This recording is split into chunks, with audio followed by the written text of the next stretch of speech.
Hey, just so you know, you're muted still. Hi, I'm Martha Carr. And I finally figured out how to unmute myself. And I'm here today to talk about how to grow into success and still be happy.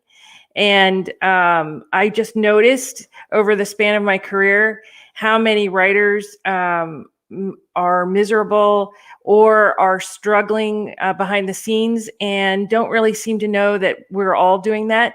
And I've learned a few tricks over 35 years of writing that have helped a lot of people.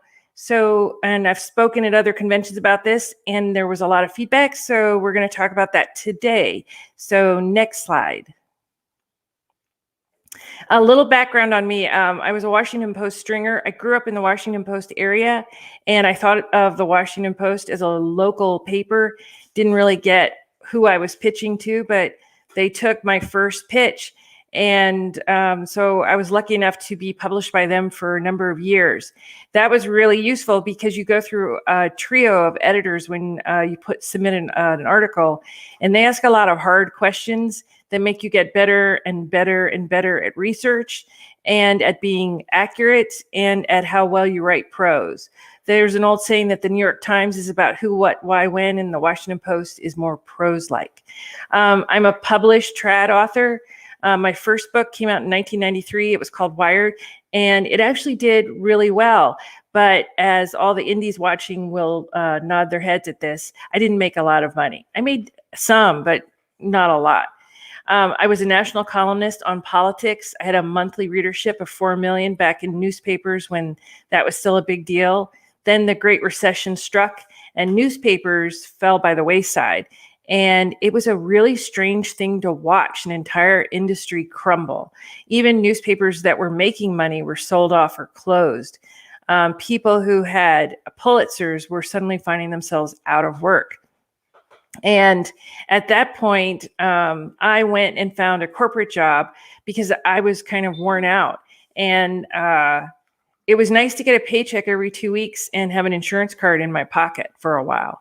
But then I ran into Michael Anderle, and I fell headfirst into indie publishing. And he asked that magic question one day, would you like to write urban fantasy with me? And I said, sure, because I really, at that point, I wasn't sure what else to do. If I had been paying more attention, I would have realized that's where I belonged all along, because that's what I like to read. But behind all of that was also a family that was not supportive, that thought writing was a crazy way to go, that tried to deflect it at every turn. And so I didn't have a lot of confidence myself. In all those 30 years, I didn't have a lot of confidence myself. I really wished that I could have been somebody who could have been an accountant or had a real passion for anything else but writing. But I was so drawn to it from the time I was 5 years old and went to the Philadelphia Library and was told I could check out as many books as I could carry. I was already lost to the world of writing by then. But when I started writing finally professionally in 1990, I was also a single mom of a small child, and I didn't have much money. And frankly, when I was doing stories for the Washington Post, I was often pushing Louis in a stroller, and he came along on interviews, which helped to disarm people, and they would tell me more than they should. But it was pretty hard. So to stick with writing in all those years with no one really telling me what a great idea was so hard. And I guess I learned resilience along the way. Now I get to look back now and say, okay, things turned out okay, but it wasn't easy when I was walking it. And it wasn't until I was in my late 50s that I met Michael Anderle and finally found almost instantaneous financial success. And so let's move on to the next slide. So we started the Oristarian Universe in 2017, and now there are 26 total series, including 6 co-writers who have written in the universe with us, and also Charlie Case, who writes in the Terra Novis universe. And there are 16 series in the Oristarian Universe alone. There's been 2.7 million in sales since then, 178 books, 20 box sets, and that number keeps growing every year. Next slide. That is a sample of a lot of the series, and Waking Magic was the first book that started the Oristarian Universe, and we were off and running. Next slide. So what changed that suddenly I could go from being critically acclaimed, never making any money, and full of a lot of self-doubt, and being a really good micromanager, to suddenly, overnight, it seemed like, steadily building a new financial world for myself. And I started to believe in community. It meant that instead of thinking I had to do this all myself, I had to figure it out. And I had to let people know, well, I've been doing this a while and I can contribute to this too. I started to talk less and listen more. And the acronym WAIT, why am I talking, was proved to be super useful. There's still plenty of times when this suddenly I think of something to say, and there's fortunately that second voice that says, do you need to add that? And so instead of listening so that I could figure out when I could insert my useful little few words, I just stopped. And when I met Michael, I was ready. And I decided that I would say yes to whatever came along. Whatever he suggested, I was going to try it. And partially that was because I did have a paying job at the time. So I didn't have that financial fear. I wasn't being driven by, I need to fix this. And so it made it easier to just try, because the worst that could happen was it wouldn't go somewhere. And even if some ideas did fail, it meant we could try another one. And also, he was already doing well. So, and I was not financially doing well at selling books. So I was just going to listen. And I created a set of peers. So Abby Lynn Canor, who writes urban fantasy quite well, under A.L. Canor, she and I met when I met Michael right around the same time. And we became kind of like, it was like we were in high school together. And we moved through the system of figuring out how to market, figuring out how to do a cover, building an audience, starting a Facebook group, all the essentials that you begin with, we were doing at the same time. And we're still each other's touchstone. We can still reach out to each other and say, this is going well, or this isn't. And it's not so much for someone to have a solution, although sometimes we do for each other. It's also so that we can just listen. We don't always want a solution. We just want someone who understands. And we've been doing this about the same amount of time. And it's really invaluable. You need your own people to gather around the virtual water cooler and to occasionally run into each other at conventions.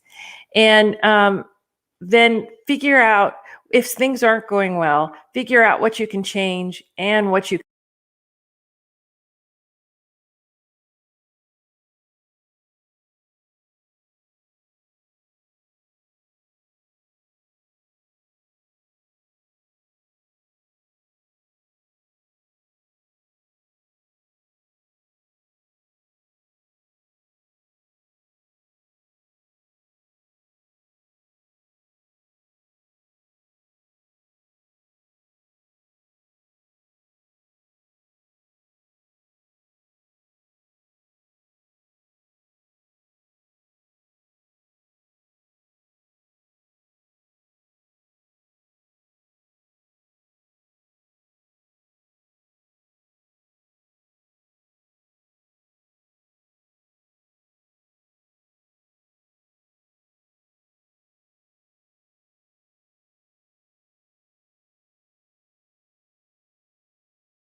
Okay, I will go without the headset and we'll see if this does better. Sorry about that.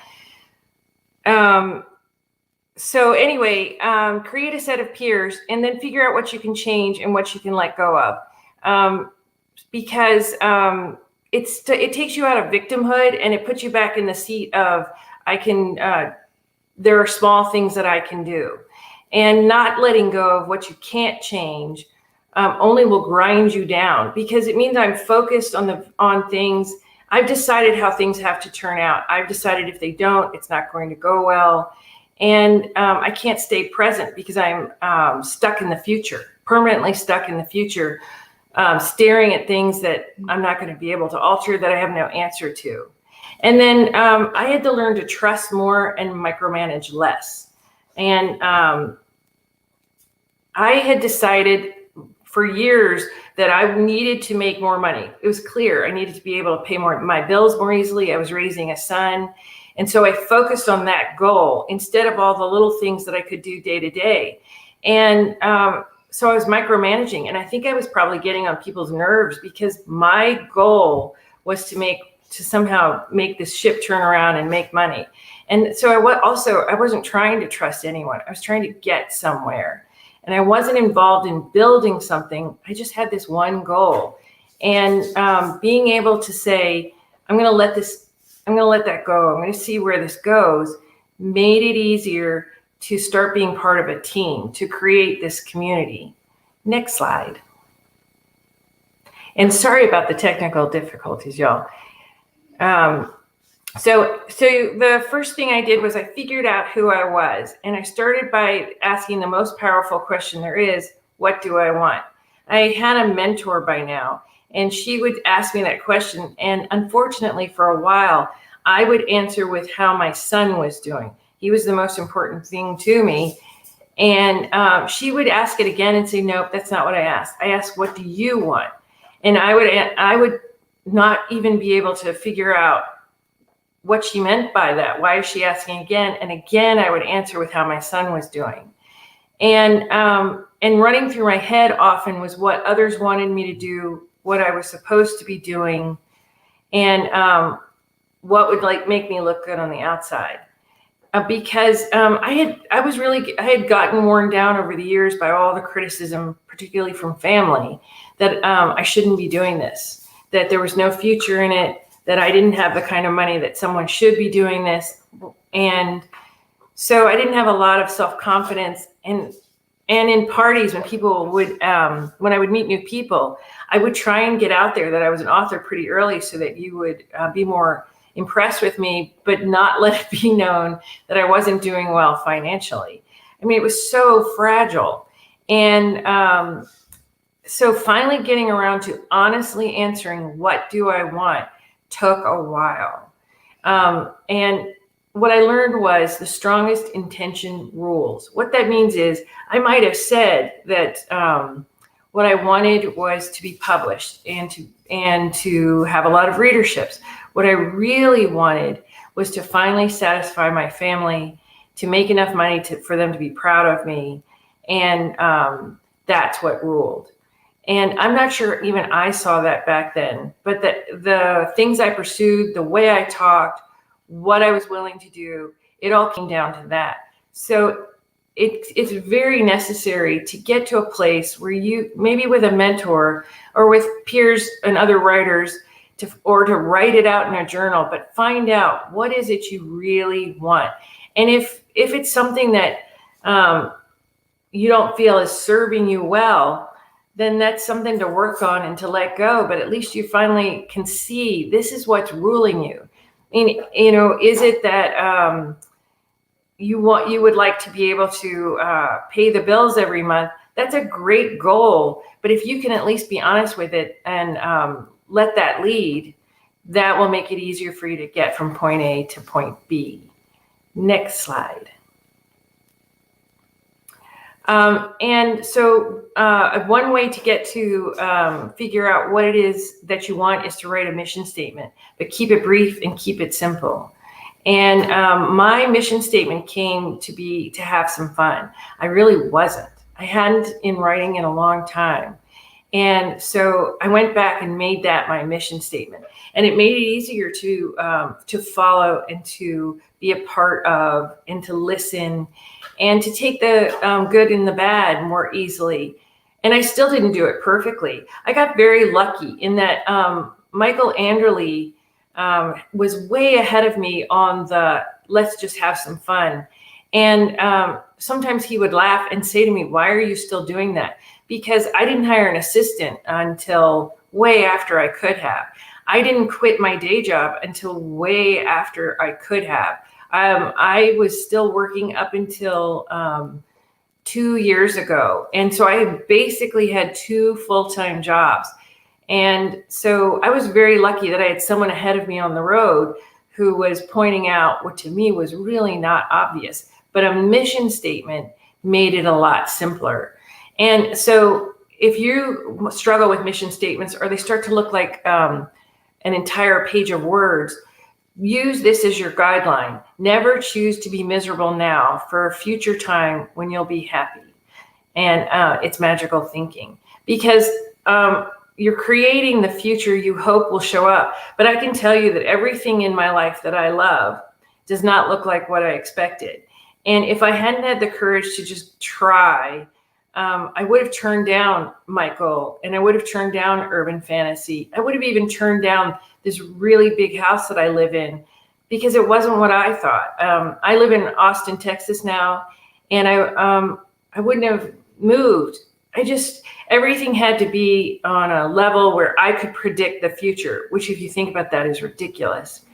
And so therefore, when opportunities came up, when doors opened, I was reluctant to go through them until I changed this mission statement and I got honest with what I really wanted. And what in the end I really wanted was to have fun. And it's amazing how doing that led to the other thing, which was financial security.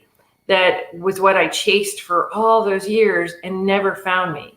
Let this be a living document. It needs to be flexible because life changes.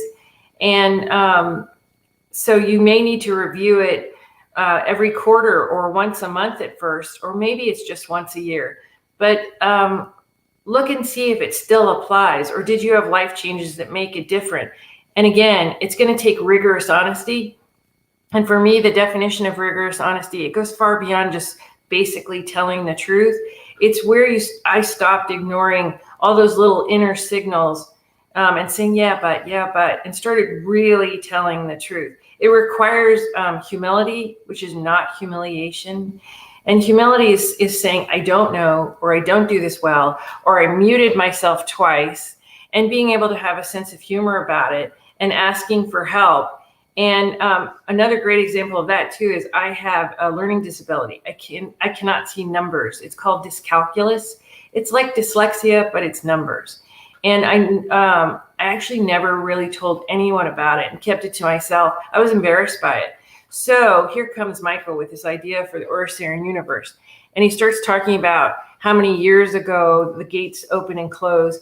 And he's constantly using numbers. And I'm just trying to hang in there and figure out what he's doing. I got a whiteboard so I could write the numbers so I could see it from the phone. And finally he said, I don't understand why you're not getting this. And he looked really perplexed. And he even came to where I was living at the time to talk to me about it. I finally had to confess, I can't see numbers. And it changed everything. And he just kind of laughed, and it was like, why did that take you so long to just say you don't see numbers?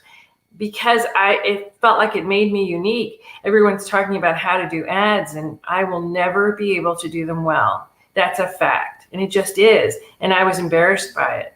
And yet, telling the truth, getting to rigorous honesty, made it possible for me to just stop trying to do things that I'll never be able to do and focus on what I could do. We still have those numbers inside Oristarian, but at least I can laugh about it now.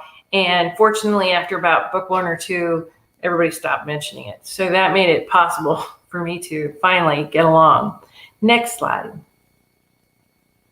So fit yourself to your current life, that instead of making life fit you. What that means is I make decisions based on where I am today. So if I could have done this in my past life, where I was trying to be this successful author and money was important. And also, by the way, I really wanted an agent and I wanted to win awards and I wanted people to say, good job. And it all went back to because I wanted my family to say, oh, you were right after all.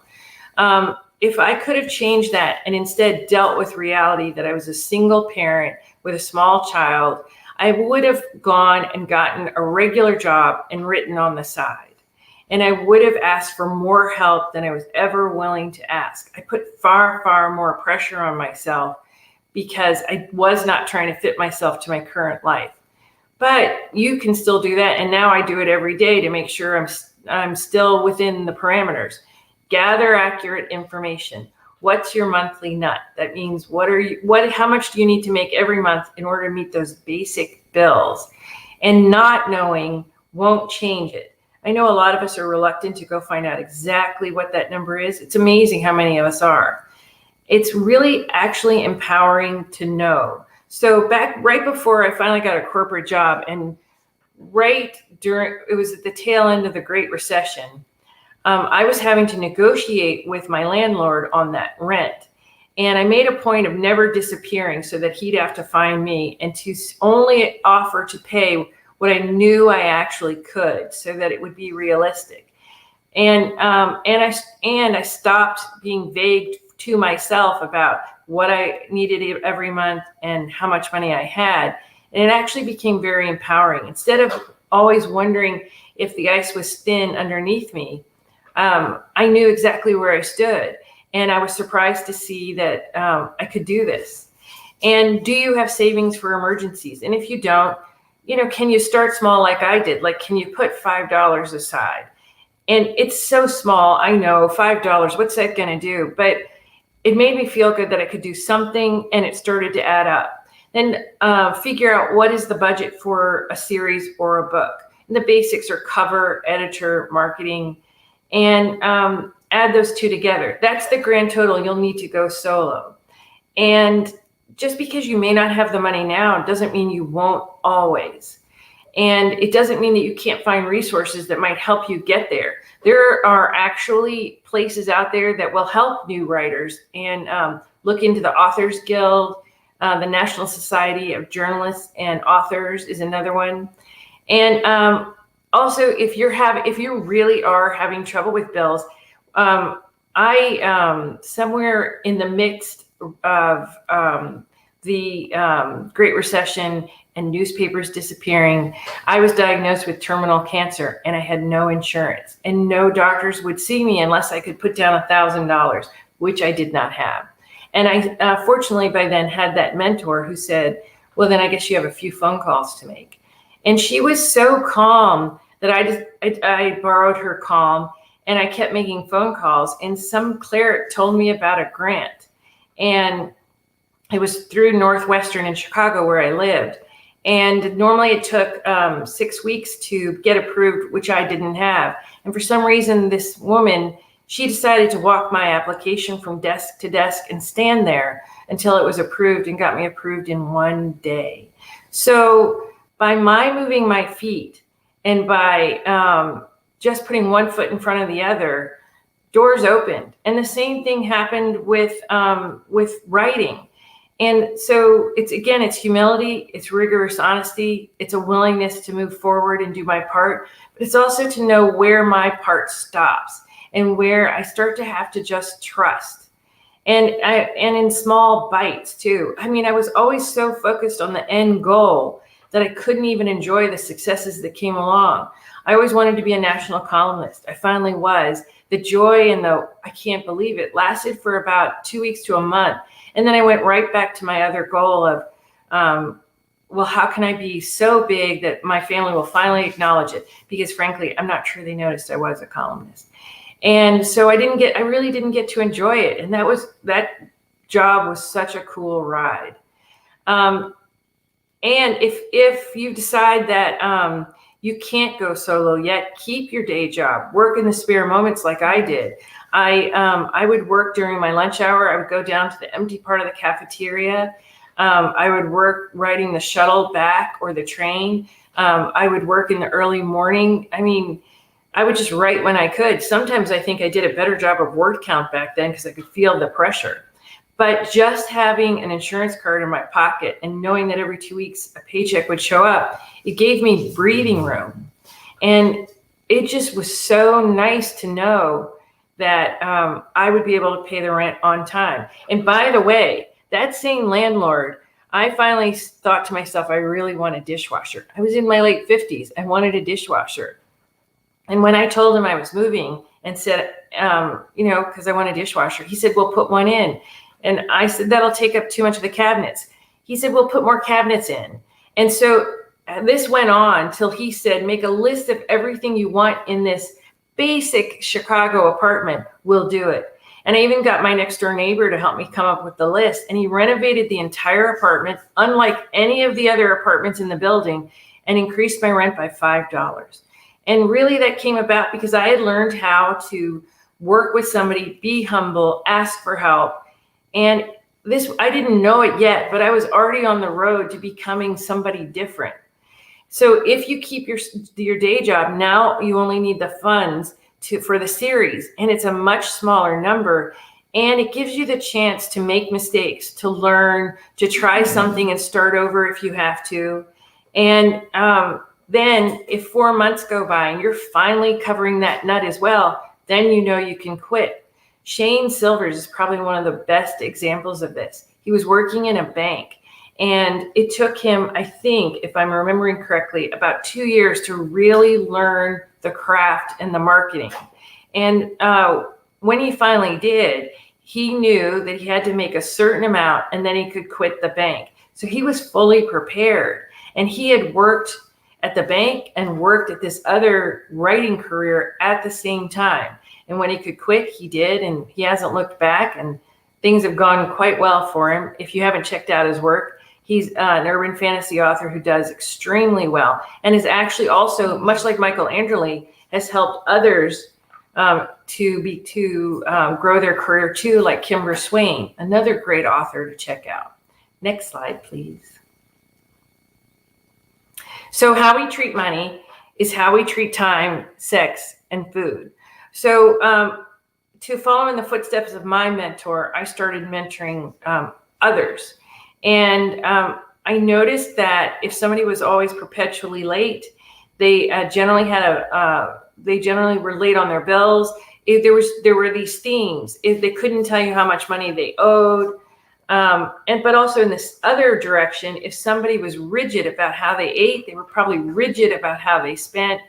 We take ourselves to everything. And it was amazing also how we never noticed that we were treating everything the same way. So what we started to do was pick an area that wasn't as such a hot button like money is for a lot of us. Sometimes food is. Time tends not to be. So we took these little notebooks and wrote down for 2 weeks everything we did with how much time it took, including sleeping and driving and eating and brushing our teeth, everything.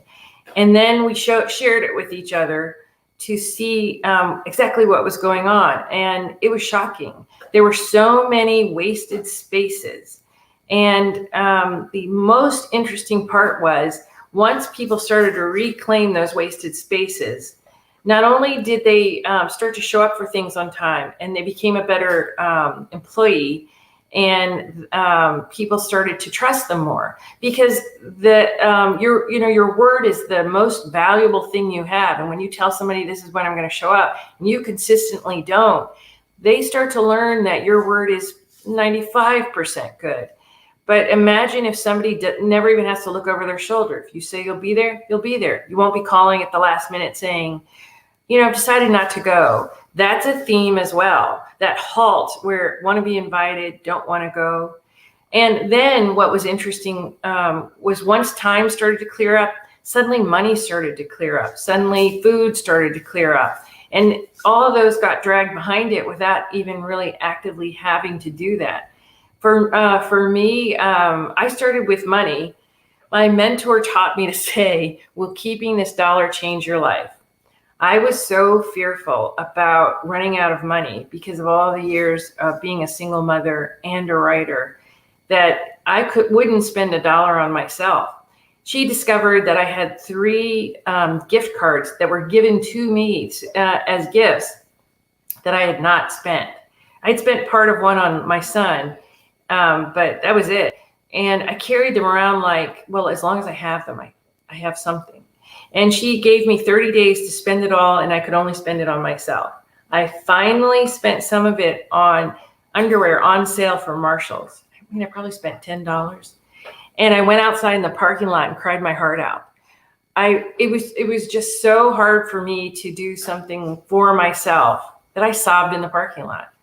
And I can still remember a few months later buying this pink wallet from Target. And I carried that thing for years because I finally bought something for myself that I really wanted that benefited only me. And that was another thing that Michael has been good about pointing out for me too, was now that you can, why aren't you doing things for yourself that are just for you, for joy? And I can tell you, there's a garden being built in my backyard that takes up my entire backyard. That is just for me. It's a little hellish in terms of construction, but one more week and it'll be done. But if you're stuck, if you can't figure out why you have wanted something for so long and it just never quite happens, this is another area. All of these are different ways to get at the same thing so that you can finally say, this is what I want. This is where I'm willing to treat it. And I now have a mission statement, and this is what I'm going to aim for. Next slide, please. Next slide, please. Thank you. Okay, so grow a very healthy sense of humor. Things will go wrong all the time, big and small. It's part of the game. And the more books you put out and the more you do well at that, actually, the more things that will go wrong. I mean, it happens all the time. It's just I stopped seeing it as catastrophe. And it's amazing how often so many of us will see when something good happens, we expect it to end any minute now. But when something bad happens, we expect that to last forever. And you can't build a business with that type of thinking. We have to be able to believe that everything is momentary, the good and the bad, and to build in structure so that we can survive both. So not all the money gets spent every month. Spend some, invest some, save some is a basic general positive, healthy rule of thumb. And that way, when a book doesn't do what you thought, you can survive it. Even if you spend a little more on it and you had a new marketing plan and it tanked. You know, it doesn't feel good, but you're going to survive it. And you can do it at any scale. It's not, you don't have to wait to be successful in order to do it, but you can do it at any scale. And when things are going well, you can, if you've got a budget and you've worked this out, then you can also know, I can spend this much on myself. So my dear, sweet late mother, my father was a minister. We never had much money. And when my mother passed away, my oldest sister said to me, Mom left us a little money. And I thought, that's great. And I was thinking at most, maybe it was like we'd each get a couple $1,000s. And by the way, shortly before my mother died, she had said to me, your father found out I had some money. And he said, I want some of that. But then he died. And I laughed at least. And again, I thought it was just maybe a little pile because they had always had just enough and not, barely that when we were young. There were 5 kids that I thought it had to be just this small amount of money. It turns out that my mother had taken a little bit from my father's paycheck because she had not worked outside of the house and invested it for over 50 years. And she had $1 million and no one knew. She had spread it out over banks and different investment places all over the country. And we're still not sure to this day that we found it all. We just made peace with that. And you know how they say that you will never get away with murder because you'll never tell anyone? My mother is the one-off that says, maybe not. Because she never told a soul. And considering all the mail went to my father's office, I still wonder to this day how she managed to keep it to herself. But the other thing she never did was she never spent any of it on herself. She lived very frugally and acted as if she didn't have much. And that's not the life I want to have. I'm very grateful for a lot of reasons, but one of them is that she gave each of us kind of a step up with that money she had squirreled away. And she was squirreling it away, by the way, because she was trying to protect against disaster. And that's probably, I guess, where I learned it from. And so instead of finding a balance and taking a chance, she was rigid with money. She just never had the joy with it that she could have had. And so suddenly success hit, and I had to learn how to be happy with that. And quitting my job turned out to also be a lot harder than I expected. I even called some other authors I knew and asked them how it was for them at first, because I was really surprised at how panicked I was at letting go of this corporate job that I'd only had for maybe 5 years anyway, maybe a little longer, but that I couldn't just be. I had already been earning a substantial amount every month for well over a year. I had passed every kind of test I'd set up for myself. I figured out how to do the insurance. There was no reason not to just dance around the house. And yet I just felt unmoored. And it just took time to grow into it. And I had to just be okay with that and remind myself that it's okay to spend some while you're saving some and while you're investing some. And indie publishing, if you haven't noticed, and if you have published one book, you already know this, it's a lot of moving parts that can feel like chaos, because it is a kind of controlled chaos. And so when you can afford to hire an assistant, this is a big shout out for my assistant, Grace, who does not have time to be hired by others. And she is amazing. And Grace fortunately loves spreadsheets. Grace has, I can't see numbers. Grace loves them. And also, because I finally am telling people I can't see numbers, she can also explain things to me in a way that I do understand. And Grace can help me do a promotion. There are still times too where I will find myself doing something and think, oh no, this is a Grace job. Why am I doing this? So I can focus on being an author. I can focus on interacting with fans.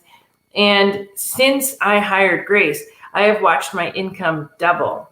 And some of that is really due to the fact that I am no longer in the weeds.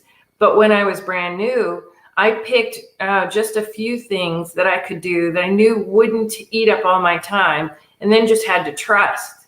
There's that trust again, that it would be okay. And I'm even talking about when I started with Michael, because I couldn't necessarily afford to go big, but I could start to creep forward.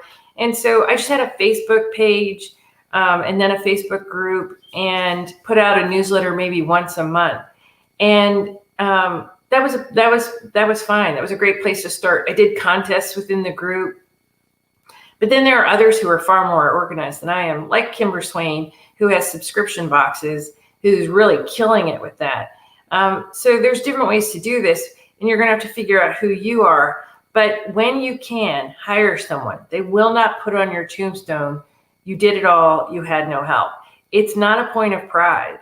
And it's actually so much easier to just be able to say, this is what I do well, this is what I don't do well. I'm going to go find somebody who can help. And even find, there's groups, which you've probably noticed, there are groups on Facebook where you can join. And again, like Abby Lynn Kenora and I putting our heads together on marketing, where you can build on each other's strengths as well. And again, this is where having a belief of some kind in something bigger like community is what's going to take you over the top. Craig Martell and I, we are good buddies. We kind of started about the same time as well into the indie land, and have grown at about the same pace. He was a year ahead of me.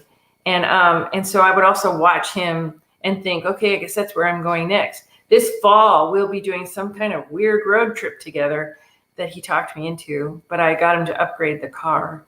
And we're going to drive around and meet fans in person again, post-COVID.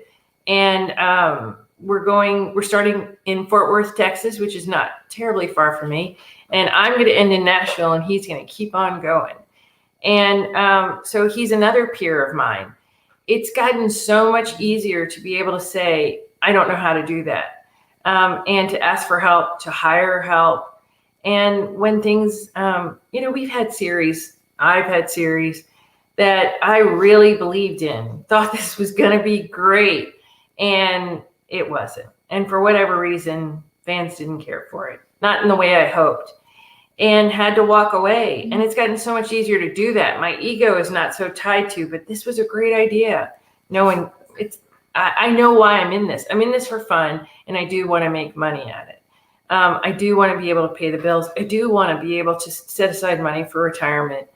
And so I make different decisions because I'm no longer actually trying to impress people who never noticed I was writing in the first place.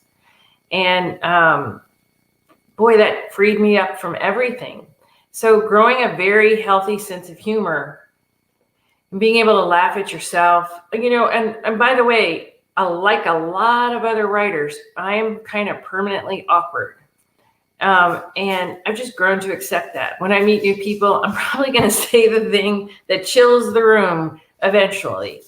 But what happened was people who really don't like that, they got out of my orbit. People who can hang with it have stuck around. Charlie Case is another good example. We were in London at another con, and the waiter came up, and I asked for a Prosecco, and this very young waiter said, a skinny Prosecco.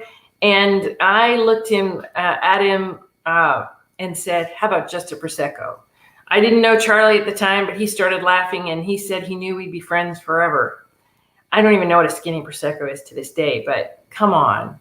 And I think I scared the waiter, but I was also able to laugh. Everything got easier. So I want to end this too by saying that I am 61 years old. I've been doing this since I was 30 years old. I managed to raise a really nice guy, Louis, who's 33 now. And I have had cancer 5 times. I have it now. I'm in 3rd stage.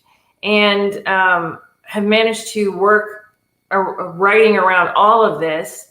And if all of those challenges are hitting you, they're just going to be part of the story. Your mess will become someone else's message. And if writing is something inside of you like it is in me, and you just have to do it, you'll figure out a way.